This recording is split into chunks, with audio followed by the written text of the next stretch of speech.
Welcome back, everybody, to another dicondissectional production hosted by Deathstroke9. Today we're going to be reacting to Jethro Tull, To Cry You a Song. And we're going to be continuing the Benefit album. So thank you all for joining me. I've been going through the whole album, so if you want to check this out from the beginning, I'm going to be making a playlist where everything's put together in one area. So anyway, thank you all for joining me. I'm excited to check this out. And yeah, as always, link to the original video will be down below in the description, and we will talk about what it means when we finish it. This one's a pretty long one. Let's see, is it the longest one on the album so far? 6 minutes long? No, it's not. With Either to Help Me was a little longer. All right, let's begin. 3, 2, 1. To Cry You a Song. Very excited to continue the album.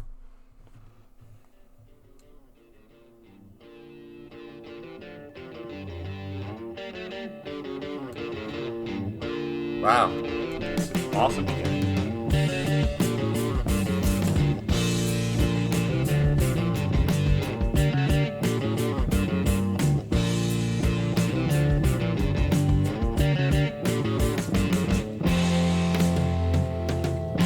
Flying so high, trying to remember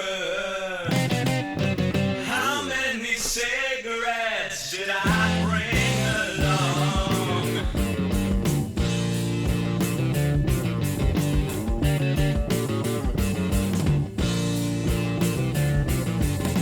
When I get down, I'll jump in a taxi cab, riding through London town to cry you a song.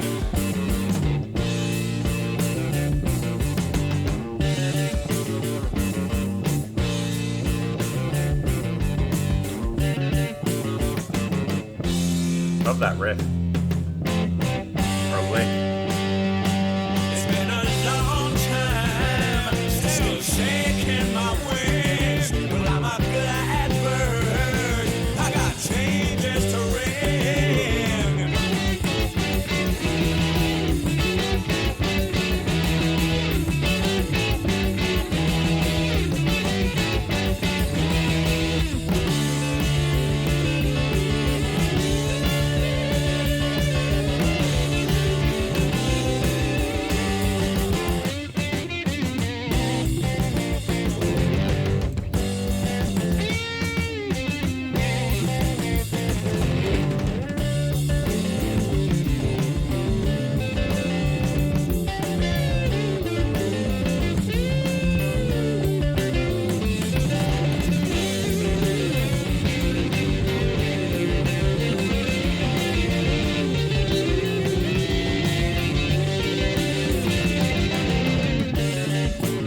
Wow.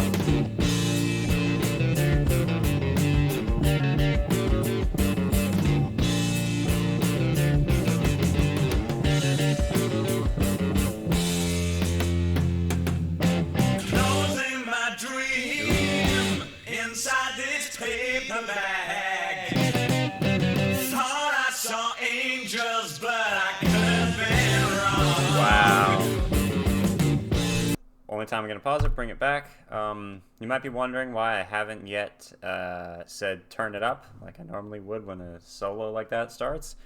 It's as high as it'll go and has been for a while.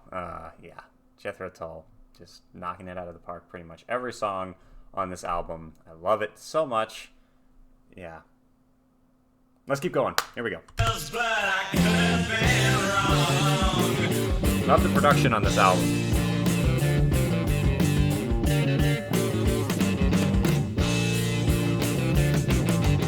Searching my caves, can't find what they're looking for. Waving me through to cry you a song.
That was awesome.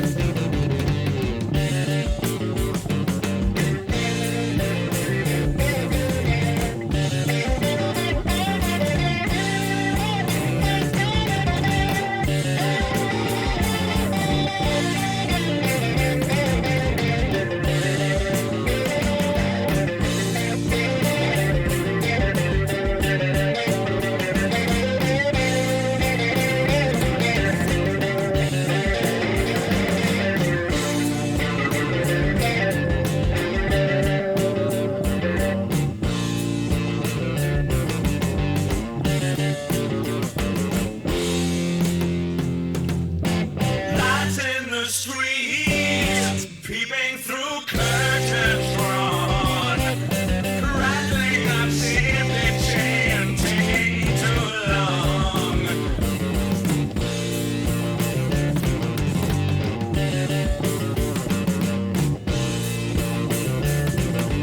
The smile in your eyes was never so sweet before. I came down from the skies to cry your song.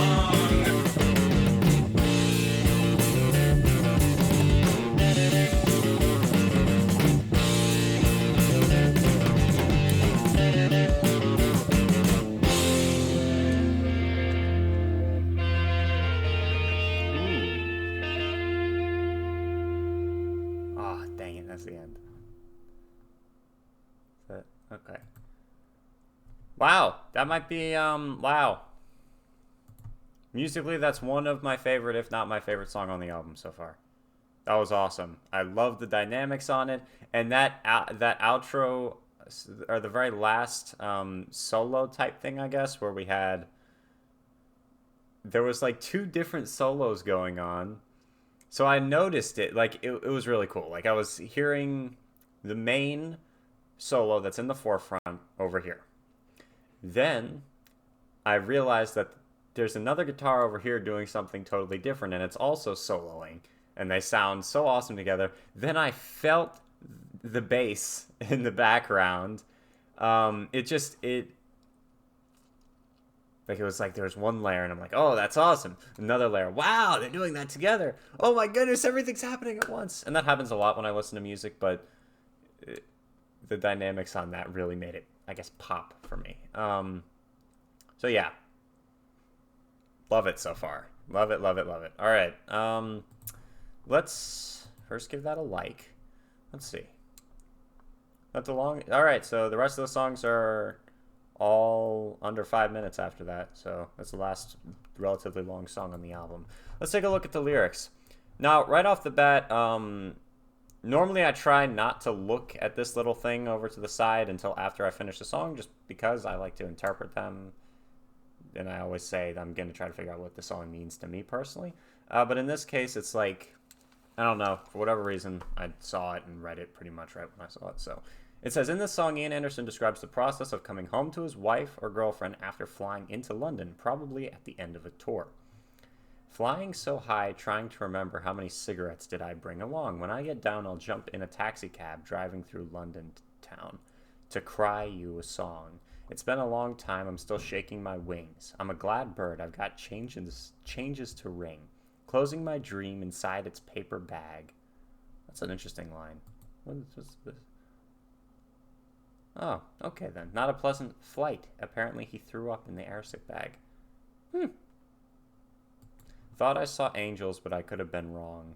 Search my case, can't find what they're looking for. Thought he had drugs, that's what I thought. Yeah, the customs officials suspect him of having drugs because he's a rock musician, but they can't find any.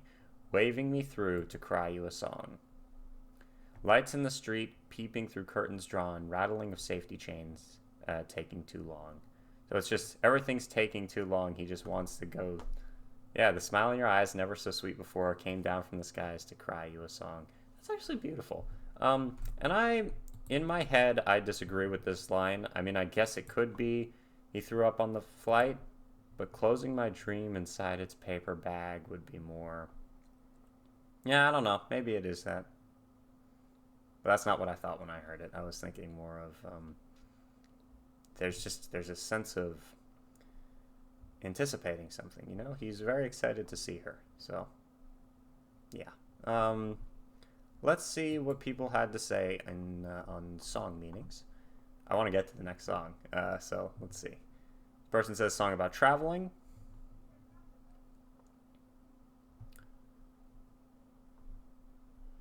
I had the fortune of interviewing Ian Anderson for more than an hour about 2 years ago. He brought up the song and said he was naive in using the line, "flying so high." He didn't mean for it to have a drug reference. He stated, quite seriously, without any sense of irony, that he has never smoked dope or used illegal drugs. All right.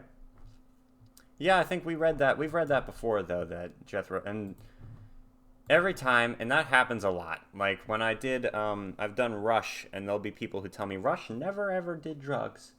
You know, or anything like that. And then other people will be like, yeah, they definitely did. So, you know, does it really matter? I mean, it's not going to change my opinion of them if they did or didn't. So yeah, that's To Cry You a Song.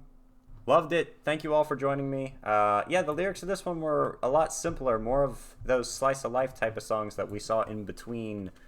I think Aqualung was the one where we had a few different songs that felt very, yeah, those like acoustic, slower songs on Aqualung. Like, what's the one? There's one I'm thinking of specifically. As the butter runs, breadcrumbs as the butter runs. She like brings him breakfast in bed or something. Whatever. I think if you're a Jethro Tull fan, you probably know what I'm talking about. All right. Thank you all for joining me. Stay tuned for the next video. I'll see you soon. Deathstroke 9 out. We are Legion, my